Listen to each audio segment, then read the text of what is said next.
E no Jornal Brasil Atual nós vamos conversar agora com Ariel de Castro Alves, advogado, presidente da Comissão de Adoção e Convivência Familiar de Crianças e Adolescentes da OAB São Paulo e membro do Instituto Nacional dos Direitos da Criança e do Adolescente. Muito bom dia, Ariel. Bem-vindo aqui ao Jornal Brasil Atual. Bom dia a você, bom dia aos ouvintes, aos telespectadores também da TVT e da Rádio Brasil Atual.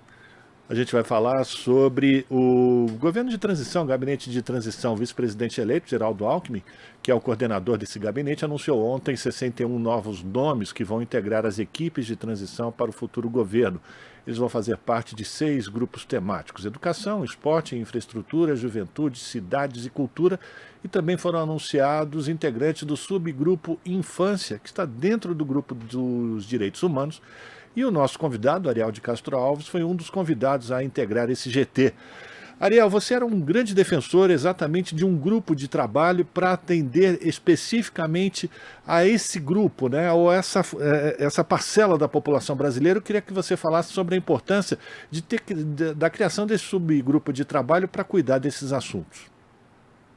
Sim, de fato, foi muito importante essa criação desse subgrupo vinculado à área de direitos humanos, exatamente porque o tema da criança e do adolescente, ele precisa ser tratado com prioridade. A Constituição de 88, ela prevê como prioridade absoluta a criança, o adolescente e o jovem, prioridade em todas as políticas públicas e também na garantia dos direitos fundamentais e que devem estar a salvo de qualquer situação de violência, de opressão, de crueldade. E nós sabemos que no Brasil, aqueles que mais estão expostos às violências, às vulnerabilidades, são as crianças, adolescentes e os jovens. Nós temos hoje um cenário terrível que foi deixado pelo governo Bolsonaro, da infância e da juventude no nosso país. Um cenário que já vem de um bom tempo, principalmente diante dos cortes que tivemos na área social com a PEC do teto de gastos públicos. Então, os governos Temer e Bolsonaro, eles representaram muitos retrocessos nas políticas nacionais de proteção da infância e da juventude. 40% das pessoas em situação de miséria e pobreza no Brasil são crianças e adolescentes. E também aquelas mais atingidas pela fome. 18 milhões de crianças e adolescentes estão passando fome entre as 33 milhões de pessoas que estão em situação de fome. Fora a insegurança alimentar, que atinge 125 milhões de pessoas no Brasil. Então, a violência também é uma outra questão que precisamos enfrentar. São, atualmente, no Disque 100, 73 denúncias por hora de violência, de violações aos direitos de crianças e adolescentes. E 107 casos por dia de estupros de vulneráveis, de estupros de crianças e adolescentes sendo vítimas de violência sexual. Então, são muitos os desafios. E nós temos acompanhado também a queda na vacinação infantil, doenças que já estavam aí erradicadas, como a paralisia infantil, a poliomielite, estão retomando em razão do negacionismo, em razão do próprio Ministério dos Direitos Humanos, fazer aí pregações, divulgações de que a vacinação infantil não seria obrigatória, contrariando o próprio Estatuto da Criança e do Adolescente, que prevê que quando uma vacinação é recomendada pela Anvisa, pela autoridade sanitária, ela passa a ser obrigatória, os pais têm o dever de levar seus filhos para vacinar, as escolas, creches têm o dever de verificar as cadernetas de vacinações e orientarem os pais com relação à vacinação infantil, e se não tiver atualizada, o Conselho Tutelar deve ser chamado, esses pais podem ser chamados nos conselhos tutelares para que sejam aí orientados, porque de fato são obrigados a levarem seus filhos para a vacinação. Assim como a frequência escolar é fundamental. Então, nós temos aí já vários desafios colocados, a retomada do próprio Bolsa Família e também o acréscimo financeiro que o governo já pretende, então, implementar com relação a cada criança que tem nas famílias, além do auxílio de R$ 600.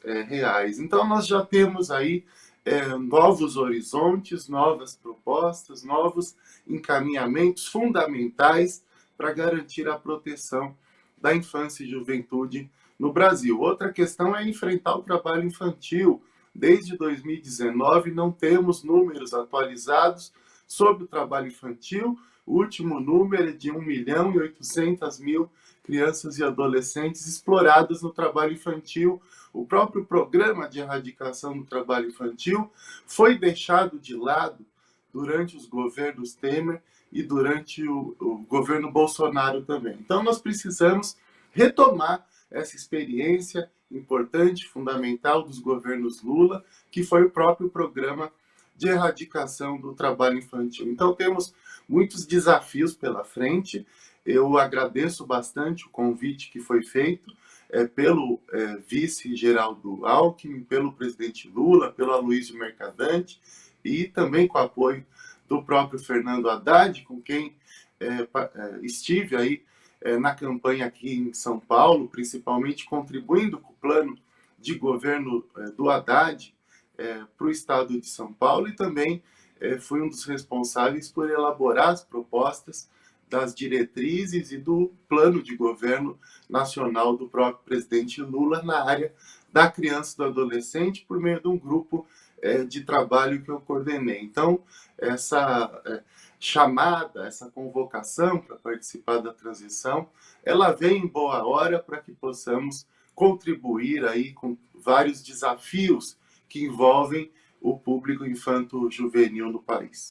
Então, Ariel, eu ouvindo atentamente aqui as informações que você está passando para a gente, são desafios gigantescos. Agora, a pergunta que fica é, diante dessa situação toda que já tem identificado por vocês, né, desses retrocessos, como é possível enfrentar todas essas frentes de batalha, digamos assim, num curto período de tempo?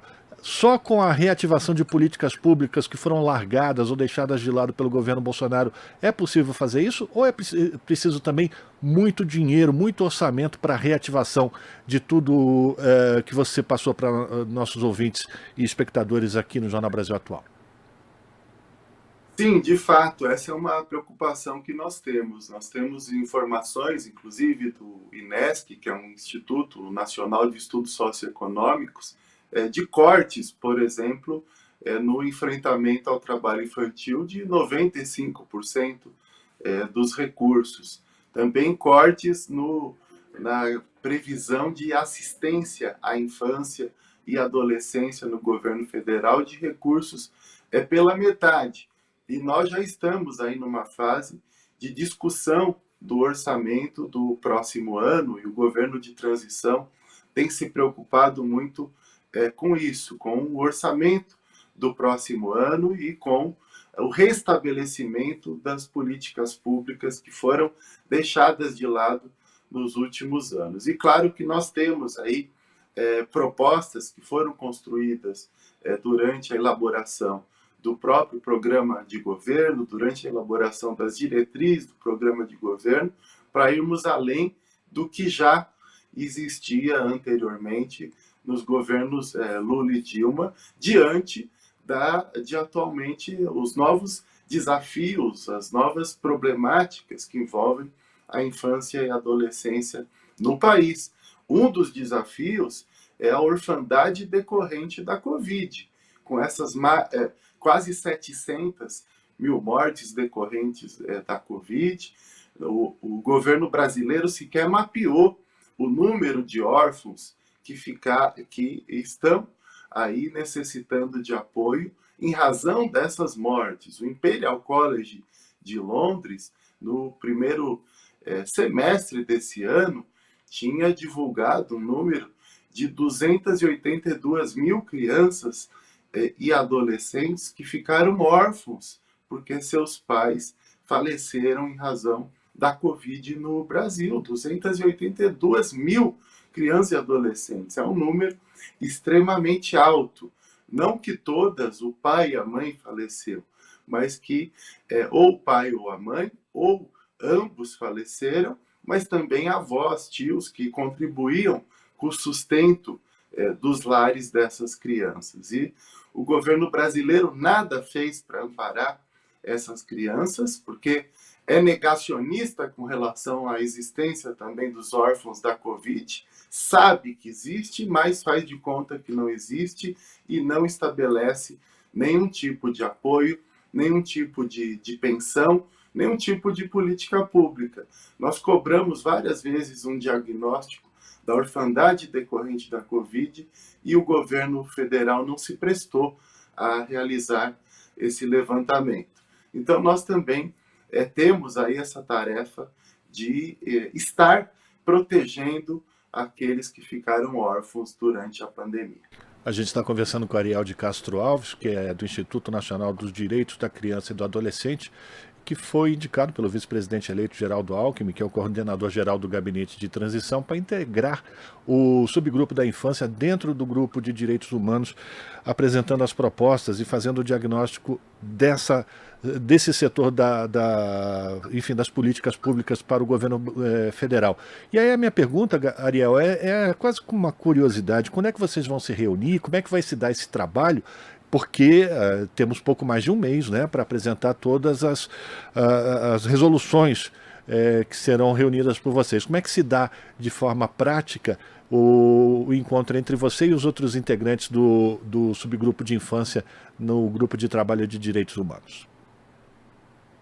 É claro que esse grupo de infância ele já vem se reunindo desde o início do ano praticamente, principalmente desde maio, para elaborar as diretrizes do programa de governo da candidatura do Lula e também as propostas do plano de governo. E agora, com essa nomeação ontem, nós hoje já às 10 horas já temos uma primeira reunião exatamente para estarmos aí estabelecendo um cronograma, um planejamento de ações e depois teremos reuniões com o Grupo Geral de Direitos Humanos, junto com os demais colegas que já tinham sido designados nessa área. E é importante dizer aí que crianças e adolescentes são 30% da população brasileira. Se nós tratarmos também dos jovens, nós temos aí quase 50% da população brasileira. E é um setor que vem sofrendo aí com cortes de recursos públicos e com a questão da evasão escolar, por exemplo. Nós tivemos, na pandemia, uma evasão escolar muito grande. Muitas crianças e adolescentes deixaram a escola, até porque o Ministério da Educação não estabeleceu diretrizes, não se esforçou para que as secretarias municipais de educação, estaduais de educação, garantissem, no período da pandemia, a própria alimentação escolar e garantisse também o vínculo com a escola, a educação à distância, que só teve a educação à distância, de fato, funcionou para os colégios particulares, privados, mas na educação pública, muitos problemas ocorreram, porque as crianças e adolescentes não tinham acesso a computadores pelas suas condições econômicas e sociais, pelo menos a maioria delas, e não tinham acesso aos planos de internet, ao Wi-Fi, para que pudessem, de fato, estar dedicadas ao ensino. E no ensino infantil, claro que muito mais difícil as crianças estarem aí utilizando essas ferramentas. Então, nós tivemos um enorme problema nessa área e que precisamos agora tratar. E claro que esse grupo vinculado à área de direitos humanos, ele tem que atuar em conjunto com o pessoal da transição, a equipe de transição da educação. Nós temos que também dialogar com a equipe de transição da assistência social. da cultura, dos esportes, da saúde, porque temos, como eu disse, essa queda na própria vacinação infantil e agora a baixa vacinação infantil diante da Covid e com a retomada aí da pandemia. A pandemia ela não acabou, né? Nós temos aí muita gente se contaminando pela Covid, a necessidade de prevenção, a necessidade de intensificar a vacinação infantil. Então nós temos aí muito trabalho, muitos desafios pela frente, mas acreditamos que conseguiremos aí vencer esses desafios, estabelecer uma agenda importante de trabalho, restabelecer e estabelecer uma política nacional de proteção à infância e adolescência, retomada dos principais programas federais nessa área e novos programas também serão aí apresentados ao povo brasileiro.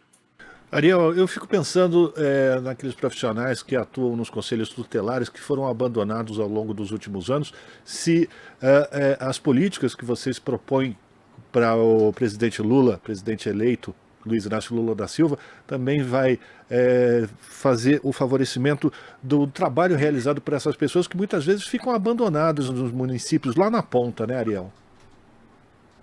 Sim, muito importante você lembrar, porque os conselhos tutelares, o Conselho Tutelar, que foi criado em 90 pelo Estatuto da Criança e do Adolescente, é o órgão mais importante do sistema de garantia de direitos da criança e do adolescente. Eles são os mobilizadores, os articuladores do sistema de proteção de crianças e adolescentes. E muitos funcionam sem estrutura adequada, sem veículos para que possam se locomover até os locais onde as violações aos direitos de crianças estão ocorrendo, as violências estão ocorrendo. Muitos não têm computadores adequados, acesso à internet, telefonia também de forma adequada. Então, isso tudo dificulta a atuação dos conselhos. A necessidade de capacitação permanente, não apenas dos conselheiros tutelares, mas de todos que atuam na rede de proteção da infância e adolescência. Então, de fato, essa é uma grande preocupação também que nós temos e que o governo Lula terá. Nós tivemos muitas iniciativas no governo Lula e Dilma de qualificação dos conselhos tutelares, com a criação da própria Escola Nacional de Conselhos, para também a qualificação permanente de conselheiros tutelares, de conselheiros de direitos e todos que atuam na rede de proteção à infância e juventude.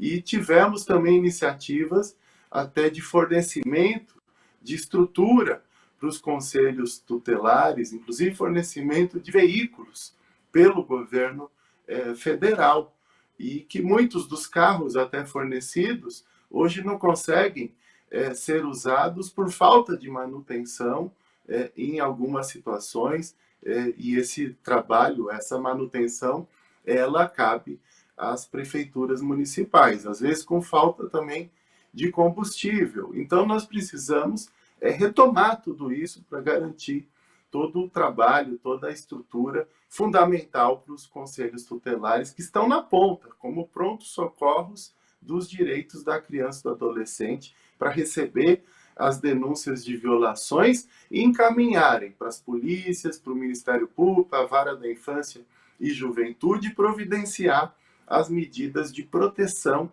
às crianças e adolescentes, para que elas saiam da situação de risco e de violência quando são encontradas nessas situações. Quero agradecer a participação de Ariel de Castro Alves, advogado, membro do Instituto Nacional de Direitos das Crianças e Adolescentes, que foi indicado nesta segunda-feira pelo vice-presidente eleito Geraldo Alckmin, coordenador do Gabinete de Transição do governo Lula, para participar do subgrupo Infância, dentro do Grupo de Direitos Humanos, para fazer o diagnóstico e propor políticas públicas para serem implementadas pelo próximo governo. Ariel, quero desejar muita sorte e efetividade no trabalho que vocês vão realizar. E a gente vai estar aqui no Jornal Brasil Atual, na TVT, sempre com os microfones abertos para a gente poder levar essas informações e recuperar os terrenos perdidos, enfim, os retrocessos que foram colocados para as crianças e adolescentes com relação aos seus direitos. Muito obrigado pela tua participação, viu? Eu que agradeço a você, agradeço também a todos os ouvintes, telespectadores e a equipe da TVT. Nesses anos todos sempre estivemos juntos aí tratando de políticas para a infância e juventude, e certamente continuaremos aí realmente transformando o nosso Brasil e realizando um grande governo. A esperança venceu e agora nós precisamos de fato mudar a vida da população e desfazer todas essas mazelas e desfazer os retrocessos. Um abraço a você e um bom dia a todos ouvintes, telespectadores. Um abraço. Conversamos com Ariel de Castro Alves aqui no Jornal Brasil Atual. São 8h23. Vamos fazer um rápido intervalo e voltamos na sequência. Estamos apresentando Jornal Brasil Atual. As notícias que os outros não dão.